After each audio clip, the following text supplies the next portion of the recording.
Welcome to the Goa Arts and Literature Festival and to Goa, Manish. Second time in 3 years, second time in 2 years. 2 years. Yeah. Thank you, Rahul. Yeah, wonderful. So I was very keen. I read both your books, and I'll show our friends. This is Manish's first book on his late mother, The Last Courtesan. That is his first book about 2.5 years back, writing my mother's memoir. And now the latest book is Nautch Boy, which is the second, almost like a sequel. That's Manish there, in that on the book cover. So these are the two books, 1 and 2, which he's recently written, and non-fiction, and absolutely fabulous. So Manish, for the longest time after I read both the books, I've been wanting to do an interview with you. Especially because I am absolutely I become a fan of your dear mother, because it's unfortunate she's not with us anymore physically, though in spirit. So tell me, when we talk about your mother, what is it about her that comes to your mind immediately? Abhi hum jab baat kar rahe hain. Physical attribute or personality or language, or what comes to your mind immediately? Extreme generosity and love and kindness for all kinds of people, irrespective of class and caste and background, and that's something that I've been able to now completely understand, which I didn't understand when she was around.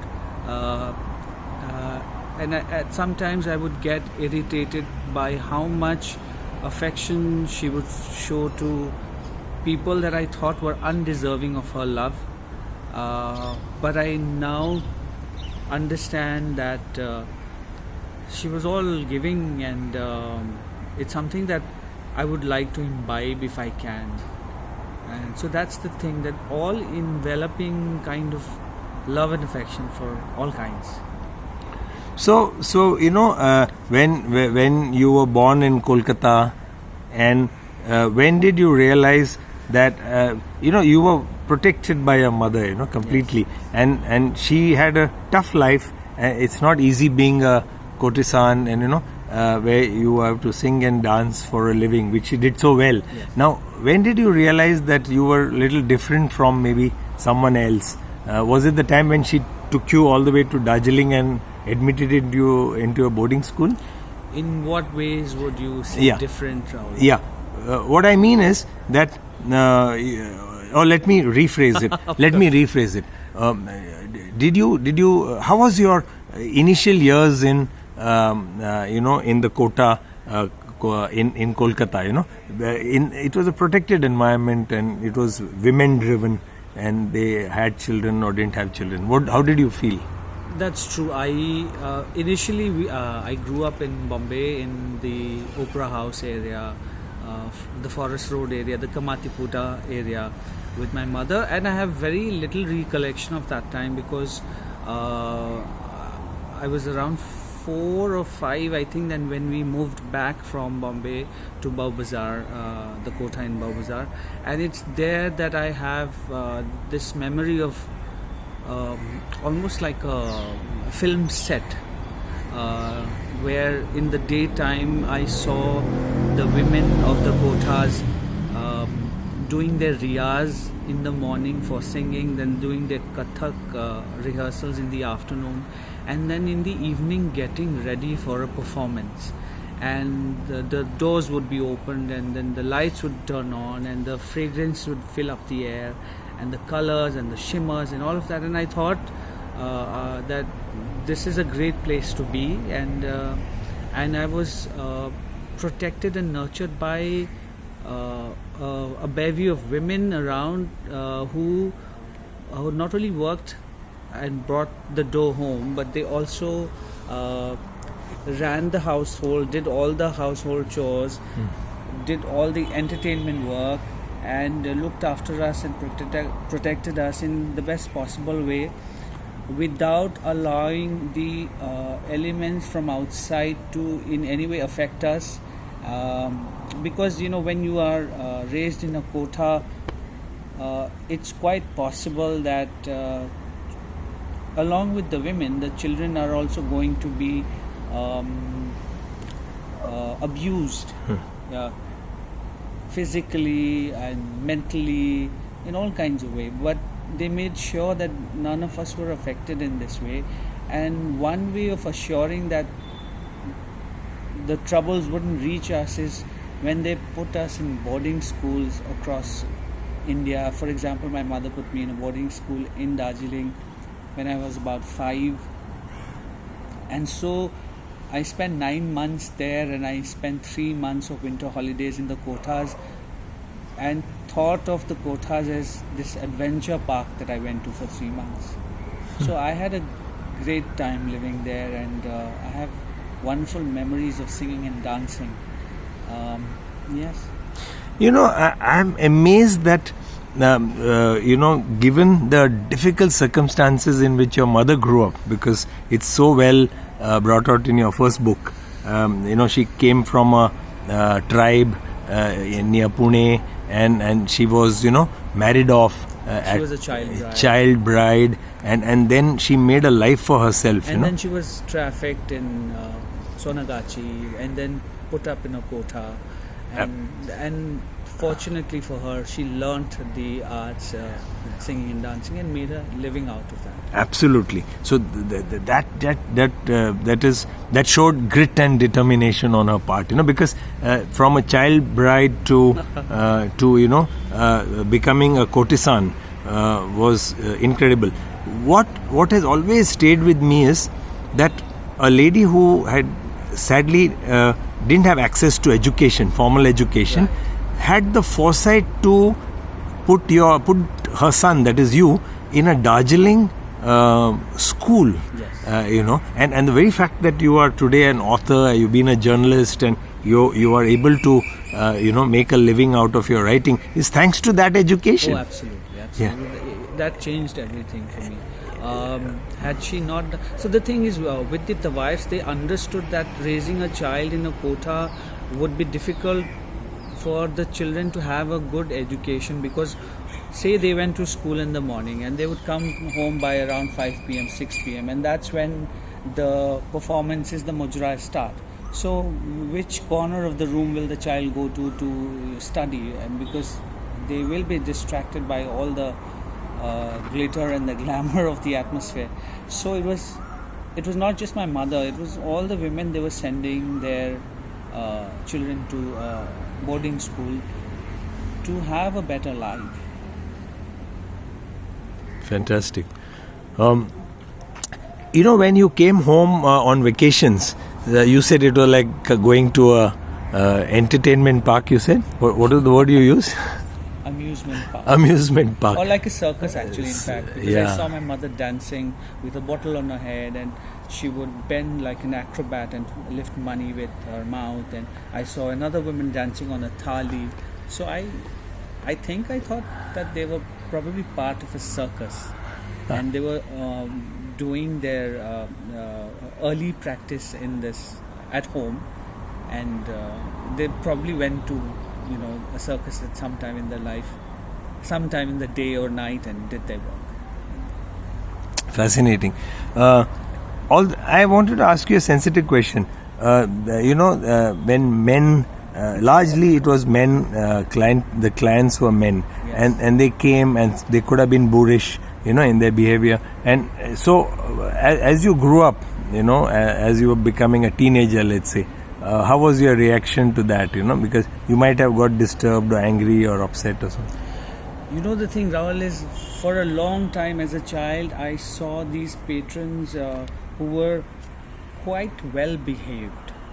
In this, I know what you're saying, that they might come across as a little raucous and boorish, but the wives had such a strong sisterhood, and every room had a mujra going on, and if there was any kind of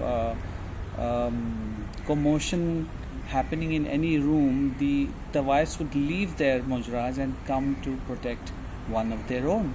So most patrons did not misbehave.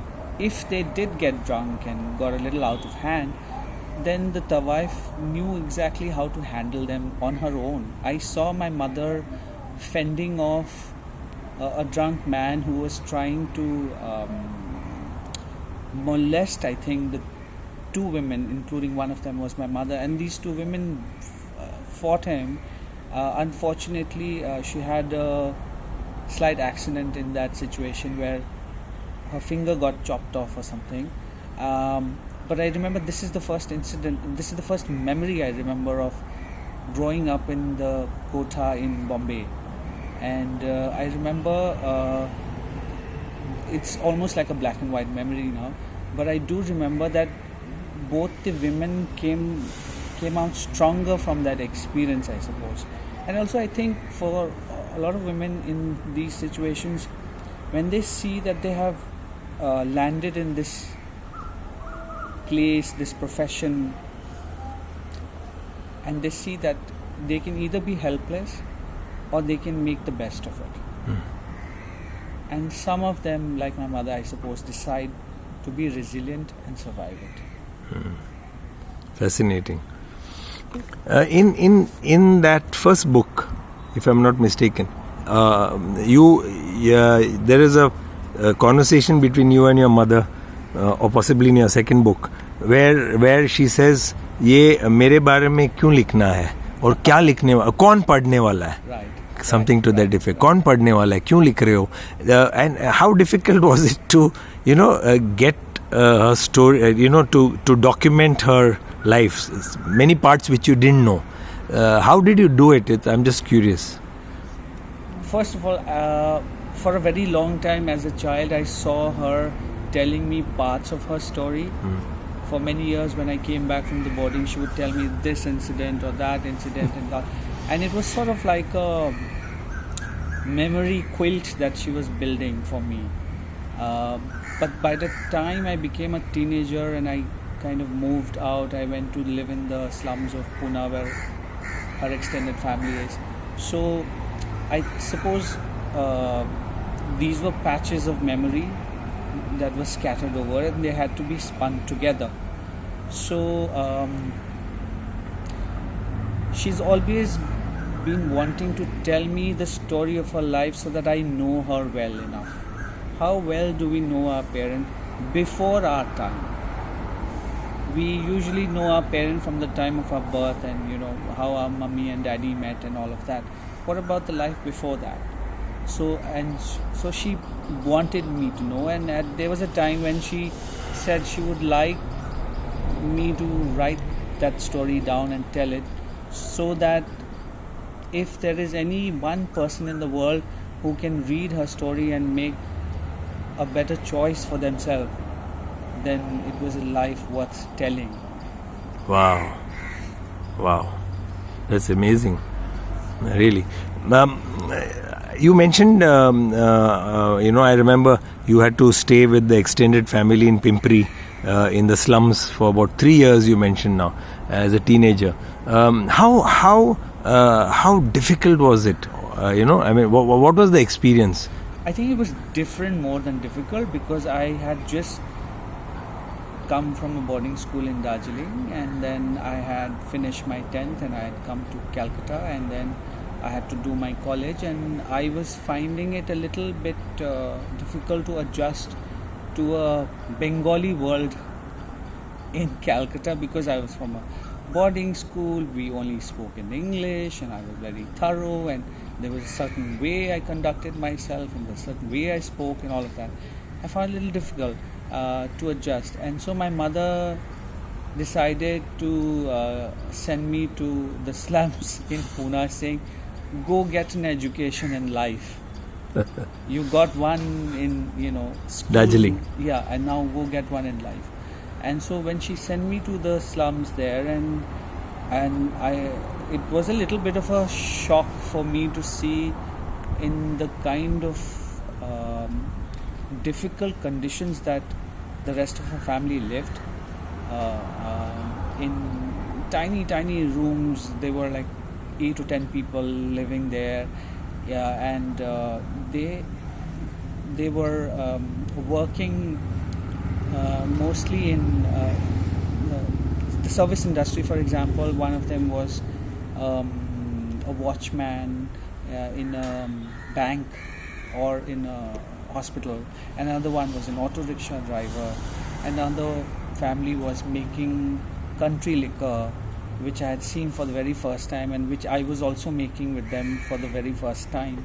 And they were getting arrested, and the police would come and take them away, but they wouldn't take me, saying, "Ye yahan ka nahi lagta," because my face kind of didn't match the rest of them. And I learned how to be okay with the trim education of boarding and the humble setting of the slum, where we sit on the floor and we eat our bhakri and chutney and be okay with that. So it gave me that street smartness that I didn't have. It gave me the grit to be able to balance all kinds of worlds. And right from there I went to work at the Oberoi in Calcutta, where millet bread was the special of the day. A jwar, bajra, I suppose. And I was thinking, I was sitting there eating it on the floor, and sure, it is very special. So yeah, it's all of these experiences have helped me. I hope become a better person. Fantastic. Coming back to your mother, I'm always in the book you mentioned she was very fond of Meena Kumari. And I think she was very fond of Lata. Between Asha and Lata, I think it was Lata Mangeshkar singing. I think Lata, but I think she was a greater fan of Rafi, Mohammad Rafi, right. She went to his funeral. Wow. She went to the hospital to see when he died in Bombay. Wow. She was, I think, heartbroken for some reason that his voice is the voice that has romanced so many women, right? Of their time. Correct. So he was like a role model, Rafi idol. And Lata. Yes. Lata. So you remember her riyaz, her style of riyaz, and the way she used to work on her singing, because she was a good dancer. That is undoubted. It's there. I've mentioned in the book that as a child, when I saw her singing with the Ustadji, she had a slightly nasal tone, and while I was not allowed to touch any of the musical instruments or the gungru, because ye tere kaam ki cheezein nahi hain, ye gandi cheezein hain, this is what she would tell me, because she was giving me an education and she thought that would help me get away from this life of strife. So when I heard her, and I wish that I was also able to sing and dance, but I was not allowed to, I somehow developed a ear for music, and I could say that it isn't really that good. She's not that good a singer, but she was a great dancer. She made up in dance for what she couldn't do in singing.